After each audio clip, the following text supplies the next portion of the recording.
Om Sthapakaya cha dharmasya sarvadharma swarupine avatara varishtaya Ramakrishna-Vivekanaya te namaha. Jananim Sharadam Devim Ramakrishnan Jagadgurum Padapadme Tayo Shritva Pranamami Muhurmuhu. Namah Shri Yatirajaya Vivekananda Suraye Satchit Sukha Swarupaya Swami Tapaharine. So our topic for discussion today is mind and its control, which is in continuation with the class on same topic last month. The purpose of all sadhanas, our scriptures say, is for the control and purification of mind. Chitta Shuddhi, Chitta Ekagrata. First is Chitta Shuddhi, purification of mind, and then Chitta Ekagrata, concentration of mind, which will lead to meditation. As Sri Shankaracharya says in his Viveka Chudamani, Tan manah shodhanam karyam prayatnena mumukshuna vishuddhe sati chetasmin mukti karafalayate. So purification of mind is the main goal of a mumukshu, a spiritual aspirant. Tan mana shodhanam karyam prayatnena mumukshuna. For that he has to do intense self-effort, because control of mind is not an easy task. As we find in Bhagavad Gita, where a great person of Arjuna's stature is telling that to control the mind is more difficult than to control the wind, because mind has so many fancies and so many past samskaras and vasanas because of our ignorance which have been accumulated in the mind. So suddenly we cannot control it. So how to go about it? First of all, our Vedanta says you have to understand the mind by observation and slowly attain mastery over it. You are the master, you are the Atman behind the body-mind complex. You are the master of the mind. But somehow, the Atman, which is pure consciousness, has got mixed up with mind, which is our Sukshma Sharira, the subtle body, and our gross body, Sthula Sharira. So just as our gross body is a part of this gross world, physical universe, and it is made of Pancha Mahabhutas, similarly, our mind is also made of subtle elements called Tanmatras, which have come from these gross elements only. So both the body and mind form coverings on the soul, this Atman, which is part and parcel of the Paramatman. So gross body is a part of this gross universe, and our subtle body, our mind, is a part of the cosmic mind. And our Atman is a part and parcel of Paramatman. But somehow everything has got mixed up because of ignorance. What is ignorance? Ignorance is nothing but not looking towards our real nature, our Swarupa. Our Swarupa is Nitya, Shuddha, Buddha, Mukta. Nitya, eternal, Nitya Shuddha, ever pure, Nitya Buddha, ever illumined, and Nitya Mukta, ever free. So this Atman is like the sun, which is ever illumining, and the mind is like the moon. So in darkness, which is ignorance, in darkness we are getting the light from the moon. We think that light is coming from the moon. But the light of the moon is nothing but reflected light of the sun. So our mind is only reflecting that consciousness, and there is a special nature of the mind that as consciousness pervades the mind, it itself becomes alive, it becomes conscious, just as our body. Our body is becoming alive when the consciousness is pervading it. And in our deep sleep, when the mind sleeps, we are not conscious of the body. Because mind is that which is in between this body and the Atman. Mind is the connecting factor. So if the mind doesn't go outside through the body or through the senses, we won't perceive the universe or the world. So the world we are perceiving is only because our mind is going outside. Now the same mind, why it is going outside? Because it has been created in that way by the Creator God. As Kathopanishad says, Paranchi khani vyatarnat swayambhu tasmat paran pashyati na antaratman. Swayambhu, the Creator God, has created the mind in such a way, Paranchi khani, it is always looking outwards. Tasmat paran pashyati, therefore it sees the external objects, na antaratman, and not the inner self. Kaschid dhiraha pratyagatmanam aikshat avrita chakshu amritatvam icchan. But there are few dhiras who are endowed with courage and wisdom, who direct their mind inwards. They turn their sight inwards and realize the Atman, which is the real nature, which is the source of the mind. And when we say mind in English, but in Sanskrit it is antakarana, inner instrument. Antakarana consists of 4 parts based on its activity. Mana, buddhi, chitta, ahankaram. Manas consists of sankalpa, vikalpa, manaha.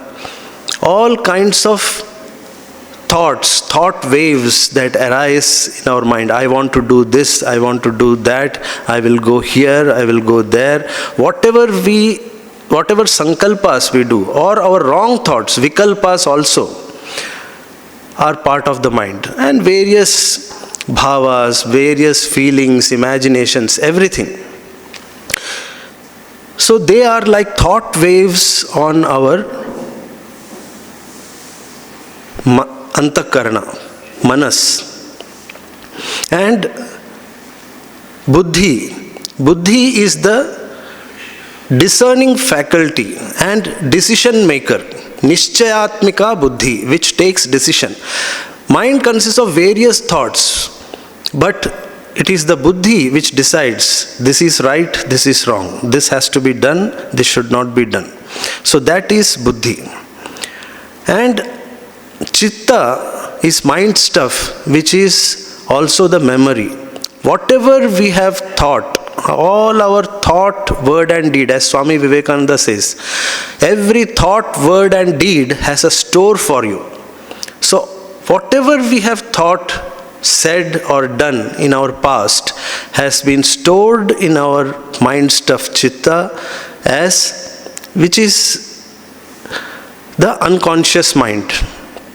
And also the subconscious, some portion of it is visible when we go into our dream state, when we go to sleep, when our mind is withdrawn from the external world and the body, but it looks within itself and creates the dreams. So dream consists of all our vasanas, samskaras, which are stored in the mind because of our past actions. So that is chitta. And ahankara is nothing but the reflection of the Atman in the buddhi. So the example given in Vedanta is like a pot in which water is kept in the open.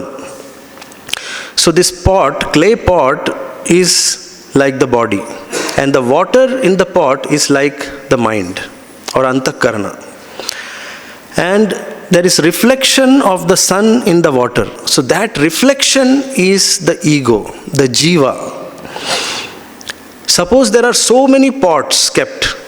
In every pot there is water and there is a reflection. But depending on the purity of mind or the water in the pot, suppose if it is muddy and wavy, then the reflection won't be clear. We won't be able to understand that ego is a reflection of the Atman. But when the mud settles down and the water is calm, then the reflection is clear, and we will have the vision. The reflection will be so clear that we become aware of the real sun, the self, the Atman. So this purification has to be done, purification of the mind, control and purification of the mind has to be done slowly and steadily. As Gita says, Shanai Shanai Ruparamet Buddhya Dhriti Grihitaya Atma Samstham Manakritva Na Kinchidapi Chintayet. Slowly, Shanai Shanai, slowly and steadily. It cannot be done in a haphazard way. Suddenly nothing will happen. Sadhana has to be done. Progress in sadhana happens slowly and steadily. It is a lifelong process. Shanai Shanai Ruparamet Buddhya Dhriti Grihitaya. Dhriti is patience and perseverance. Doing little sadhana, little japa, we should not think, oh, nothing is happening. Actually, we are progressing every day with every thought of the divine. We are progressing, we are moving towards the divine. But because the tendencies that we have accumulated in the mind is of so many lives, we don't know our past. So it will take that much time. But if we do our sadhana more sincerely and steadfastly, we are focused on it as realizing the goal of our life, then the progress will be much faster. Shanai Shanai Ruparamet Buddhya Dhriti Grihitaya Atma Samstham Manakritva. Establish the mind in the Atman, which is the source of the mind. Mind is emerging from the Atman. So it has to go back to the Atman. Atma samstham manakritva na kinchidapi chintayet. Do not think of anything else. How is that possible? It is not so easy. Because next shloka itself says, Yato yato nischarati manas chanchalam asthiram. Tatas tato niyamyaitat atmanyeva vasham nayet. But this manas is so chanchala and asthira, unsteady and restless, that it doesn't listen to us. But by practice, it has to be slowly brought back. Yato yato nischarati manas chanchalam asthiram tatas tato niyamyaitat atmanyeva vasham nayet. There and then you control it and bring it back. Again it will go. Again you bring it back. Slowly and steadily this has to be done by years of practice. Knowing the truth. First of all, we have to understand the truth. Our real nature is pure, ever pure, Atman. Pure consciousness. And we are the master. But somehow we have forgotten that. and we have given full license to the mind because we are fully identified with the mind. Suppose you have a servant at your home, and in course of time you become so friendly with the servant that you are almost identified with him. Whatever he says, you are doing. Then the servant becomes the boss. Then whatever the mind says, we think it is my thought, it is my wish. But what the mind says is actually not our wish. It is what is stored in the mind because of our past actions. In ignorance, whatever we have done or thought is stored in it, and mind is just, the thought is popping up. It is showing. Sometime you have eaten an ice cream in some shop, so mind is telling that it will show that ice cream and tell, I want this ice cream. So if you are identified with it, what you will do? Yes, I want, and you are going out in search of that ice cream. But if you are careful, if you are watchful, you understand this. Yes, I had experienced this, but now I don't want it. Now my focus is what I am doing right now. So I have to remain here. Whatever, whether it is your work or it is your sadhana, whatever you are doing, mind is showing so many things, telling, it is like a chatterbox. Continuously it is talking. But first of all, we have to become aware of this, that it is not my thought. I am separate. I am the Atman, and we have to become aware of the mind. We have to increase our awareness slowly and steadily by objectifying the mind. Just as we are seeing any external object, we are the subject and it is the object. Now, when we close our eyes, whatever comes in our mind, we are aware of that thought. We are aware of that feeling, unless we are identified with it. So when we are aware, we should understand that mind is an object and we are the subject. We are the master and mind is an instrument, antakarana, for vihavara, for engaging with the world. But one who has fully controlled the mind will use the mind only when he or she wants, not what the mind says. So for this continuous practice is needed. Practice of what? Either it should be Atma Vichara, that I am the Atman, and being the witness of the mind. Whatever thought comes, you remain as a detached witness and let it pass. It is just coming because of past samskaras, and if you do not attach with it, it will go away. Just as we have to make the buddhi viveka buddhi. So transformation of ordinary buddhi into viveka buddhi. What is viveka buddhi? Viveka buddhi is that which knows the Atman, which is looking towards the Atman as the master. So whatever the mind says or whatever the ego says, it will not listen. Somebody says something and anger arises, but Viveka Buddhi will say, yes, anger is arising. Now the anger cannot control you. You will be exercising Viveka and the anger will subside.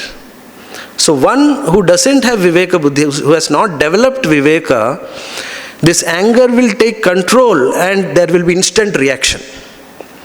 So one who has developed Viveka will be able to observe the mind in a detached way and will not listen to what the mind says.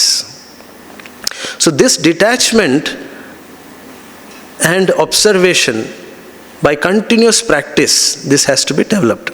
But it is extremely difficult in the initial stages. So what the next sadhana is, to hold on to some vritti. Because so many vrittis are arising. One vritti is a thought wave, a nama. Each thought wave consists of a nama and a rupa, name and form. Every thought consists of one name and one form. So hundreds and thousands of thought waves are arising in our mind. So to control it in the beginning stages, we have to hold on to one vritti, one name and one form. That's why we have been given a chosen ideal, Ishta Devata. So Ishta Devata's form and name and form, we are taking the name that is called Japa, and we are contemplating the form that is called Dhyana. So by doing this practice of Japa and Dhyana, by concentrating, holding on to one name and one form, by Japa and Dhyana, we will be able to get rid of all other vrittis, all other thoughts. And slowly this will become more and more prevalent in our mind, and we will become identified with it. So our Ishta, all the divine qualities of the Ishta will begin to develop in us, and we will have whatever is necessary for realization. That is called Chitta Shuddhi. So, meditation on one's Guru and Ishta is more simpler than for the beginners especially. But after a certain period of time, we will develop that self-control, and our mind will remain within us. Then we will be able to do Atma Vichara. The Atma Vichara is not thinking, reasoning or analysis. It is directly looking into the Atman and being it, being the Atman. Detached from the Anatman. Anatman is the mind, body and world. As being a detached witness. So that is Jnana Marga, and the practice of Japa, Dhyana is Bhakti Marga. So in our order, we try to combine both Jnana and Bhakti. So Bhakti is constant remembrance of God through Japa and Dhyana. And another point which Holy Mother says is to keep the mind steady in a good condition, we have to always engage it in some or the other good works. So engaging the mind in a good work for the welfare of all, Bahujana Hitaya, Bahujana Sukhaya, is also should be considered as a spiritual practice. Swami Vivekananda gives the example of, he says one story that a person he did some service to his Guru, and Guru gave him some power to call a ghost, that when you chant this mantra, this ghost will come and he will do whatever you want, whatever work you tell him, it will do it for you. But you have to be aware, you should beware that if you don't give it work, it may kill you. So that is the condition. So as soon as he chanted the mantra, the ghost came, and whatever he wanted, I want this thing from this place, the ghost will bring in an instant. Like that it started doing one after the other, so many things he wanted, everything he got. Finally a big house I want, that also it made in an instant. Then he found that I have nothing to give, no work to give to the ghost. Now the ghost said that I will kill you if you don't give me work. So he ran to his Guru, and the Guru said, he showed him a dog. See the dog's tail, you tell that ghost to straighten that tail. So the ghost started doing it. As soon as he leaves the tail, it will again become curl. So the ghost surrendered, that it is not possible for me. So similarly, so Swamiji says in conclusion that this world is like a dog's tail. You cannot straighten it, you cannot correct it. It will go on like this only. But by this exercise, you will be straightened. So the mind, first of all, the mind has to be engaged somewhere to keep it sane. As the saying goes that Empty mind is a devil's workshop. So we cannot keep the mind idle. Either we have to put it in some work or in some sadhana. So our work, whatever we are doing, that also we have to do in a detached way as karma yoga. As Gita says, yogastham kuru karmani sangam tyaktva dhananjaya siddhi asiddhi samo bhutva samatvam yoga uchyate. So this samatva, equanimity of mind is yoga. And whatever work you are doing, yogastham kuru karmani, whatever work you do it being established in yoga. What is this yoga, karma yoga? It is detachment from the fruits of the action as well as from the work itself. We are not doing the work being compelled by the work. We are doing the work for our own good and for the good of all, for the welfare of all. But there is no compulsion in that. Yogastham, hence it is being done in a detached way. Yogastham kuru karmani sangam tyaktva dhananjaya. Sangha is attachment. So giving up all attachment and desires, you do your work, your duty, whatever is present to you. As Swamiji says, neither seek nor avoid. Don't go in seeking the work, and do not avoid the work that comes to you in front of you as the necessary work. So neither seek nor avoid, but do whatever work that comes in front of you in a detached way. Yogastham kuru karmani sangam tyaktva dhananjaya siddhi asiddhi samo bhutva. Knowing that the success and failure are equal, because as the spirit, of course this thought, this idea is only for a spiritual aspirant, moksharthi. It is not for artharthi or kamarthi. So one who is a spiritual aspirant, who is seeking moksha in his life, for him this prescription is given, that success and failure are equal to him. Why? Because he is not seeking any result. The purpose of his work is purification of mind, chitta shuddhi. As Shankaracharya says in Vivek Chudamani, chittasya shuddhaye karma nacha vastupalabdhaye vastu siddhi vicharena nacha karma koti bihi. Whatever karma we are doing, it is for the purification of our mind. Chittasya shuddhaye karma nacha vastu upalabdhaye. But vastu, the Atman, cannot be realized by karma.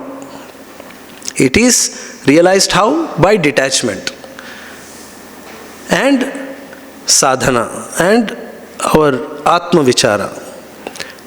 So sadhana is very much necessary even for doing karma yoga. Karma yoga is detached work for the welfare of all. So that is one aspect. Then Gita gives 3 kinds of tapas for the purification of mind. First is Sharira tapas, the physical austerity. What it is? Deva Dvija Guru Praknya Pujanam Shaucham Arjavam Brahmacharyam Ahimsacha Shariram Tapa Uchyate. So we should have respect and reverence for Deva Dvija Guru Praknya. Deva, God, Guru, and all those who have realized that truth or living very pure life. That kind of wise spiritual wisdom, those who have attained, we should respect them and worship them. Because by their grace, we also will be able to realize it. Deva Dvija Guru Praknya Pujanam Shaucham Arjavam. Shaucham is cleanliness of body and also purity of mind, both Shaucham. Arjavam is straightforwardness in our dealings. Whatever we are doing, we have to be straightforward in it. We should not do anything in a crooked way, because that we may think we are very clever in doing anything in a crooked way to get results, fast results. But that will lead to impurity of mind. It will lead to bondage. So, Arjavam has to be practiced, straightforwardness in all our dealings. That then only that detachment will come. Brahmacharyam ahimsacha. Brahmacharya is chastity. So, Sri Ramakrishna said, even householders have to practice brahmacharya. After the birth of 1 or 2 children, you have to lead pure life like husband, like brother and sister. So, when this brahmacharya, what is Brahma is God, the pure consciousness, and chara is moving towards. So brahmacharya means moving towards God. For that, practice of chastity is a must. Without that, we cannot attain purity of mind.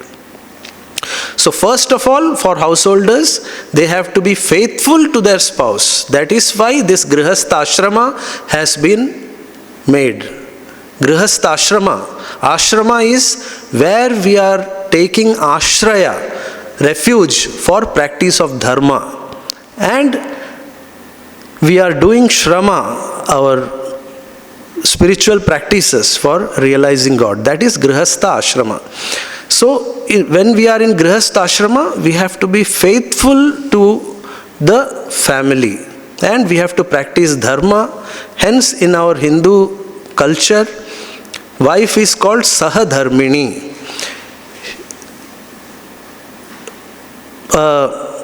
Partner on the practice, on the path of dharma, so that both of them go together to realize God by practicing dharma. Hence Sri Ramakrishna says, house, our home is like a fort from which we are fighting all the impurities of our mind. To purify our mind, we are practicing this dharma, staying in a grihastha ashrama. So that is brahmacharya. And ahimsa. Ahimsa is practice of non-injury in thought, word and deed. We should not harm anybody by our thought, by our word or by our action. So that is sharira tapa. Then vangmaya tapa. Austerity of speech. How should our speech be? That Bhagavan says, anudvegakaram vakyam satyam priyahitam chayat swadhyaya abhyasanam chaiva vangmayam tapa uchyate.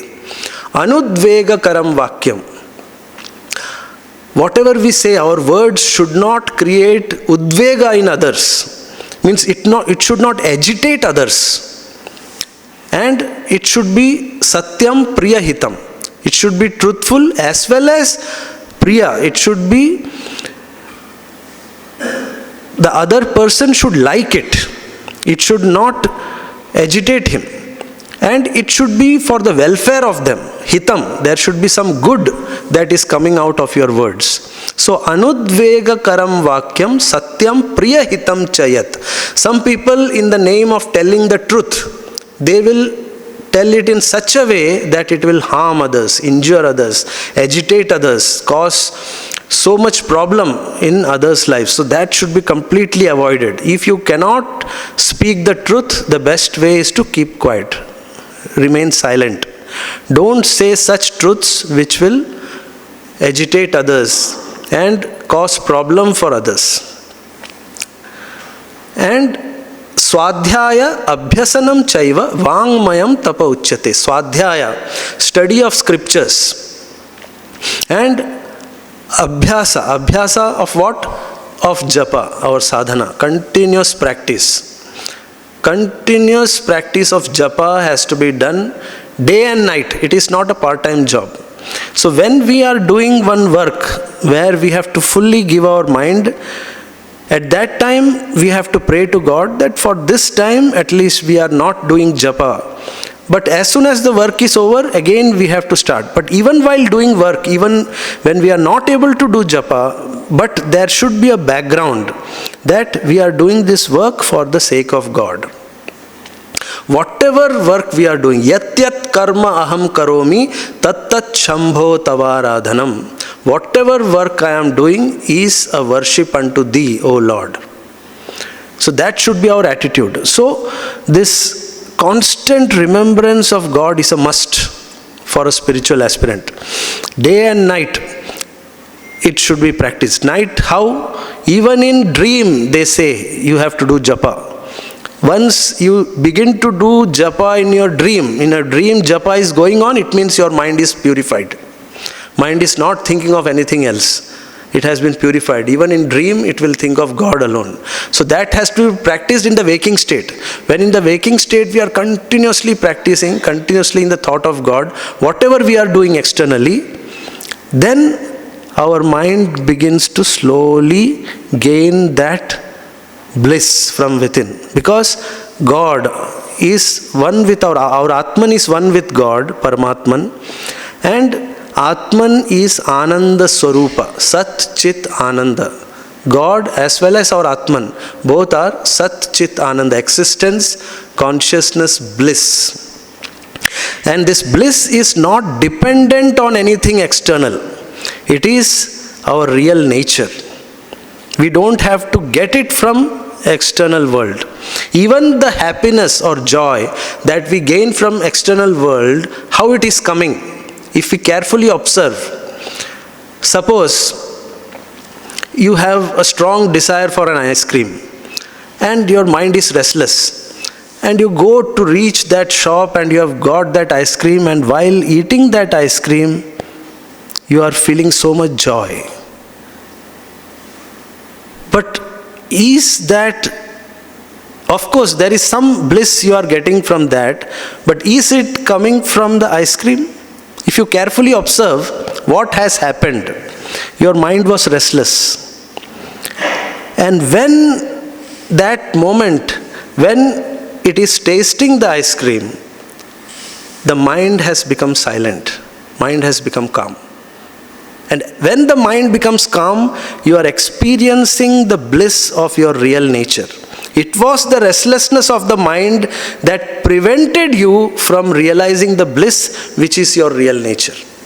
But when due to some external source, suppose a very good music, a bhajan, suddenly our mind becomes calm. We see something, an ocean or sky or Himalayas, suddenly our mind becomes calm. And we gain the bliss from within. So external, whatever source, it is only a suggestion. But the bliss is coming from within, which is our real nature. So by practice, by abhyasa, if we can make our mind calm through japa, we start getting bliss from within. And it will be always there. Because it is eternal. It is our own real nature. And austerity of mind. Mana prasada saumyatvam maunam atma vinigraha bhava samshuddhirityetat tapo manasa muchyate. Mana prasada. Serenity of mind. Contentment. Santosha. Mind is calm and blissful. That comes, they say, santoshaha paramo labhaha. Contentment is the greatest gain. When we are able to be content within ourselves, and mind will remain in a serene state. Saumyatvam, equanimity. Maunam, Atma vinigraha. Atma vinigraha is self-control. And maunam is silence. So silence is one of the main spiritual practices. Silence doesn't mean that we are always keeping quiet, we will not speak anything, not like that. There are some yogis who do that. But for us, maunam means to speak only when it is necessary and what is good. And other times, try to remain quiet.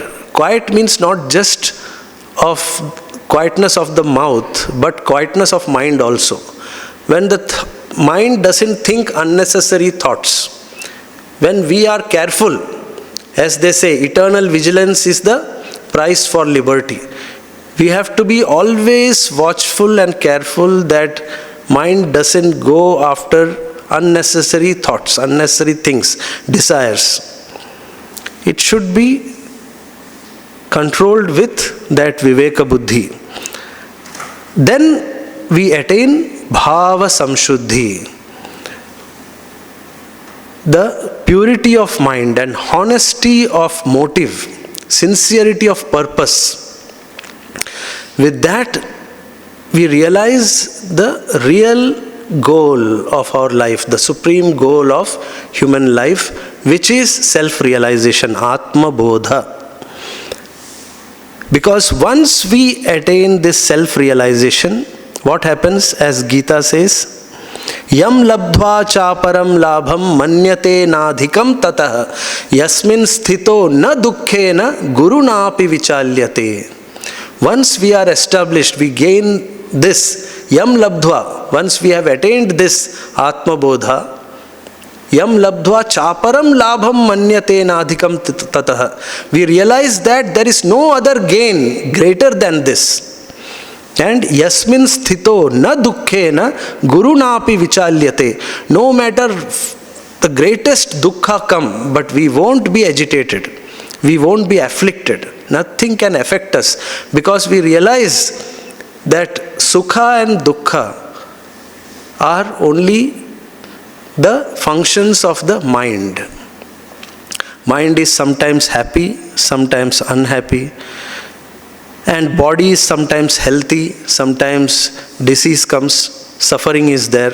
So this body-mind complex is continuously passing through this sukha and dukkha. But we are the Atman, we are the detached witness.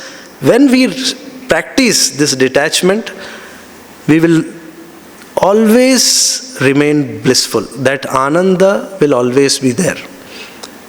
So that detachment has to be practiced. It will not come suddenly. It has to be slowly practiced with sadhana.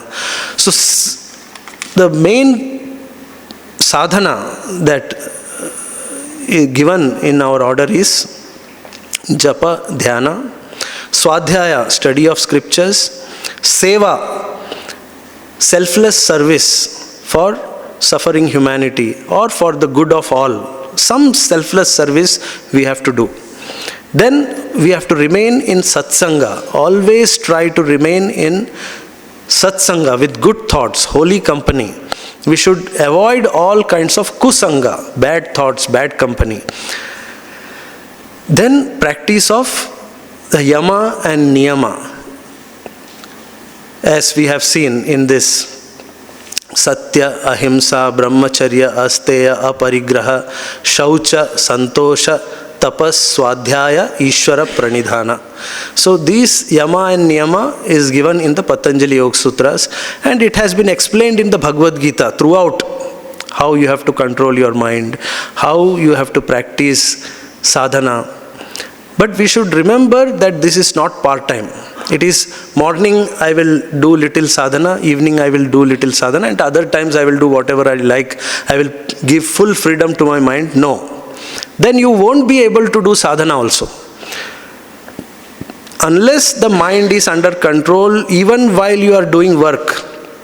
It is not that when you are doing work, the mind is roaming here and there, a part of the mind. Because for our work, only one part of the mind is necessary. For example, if you are cooking in your house, while cooking, you already know the method of cooking and you are doing it.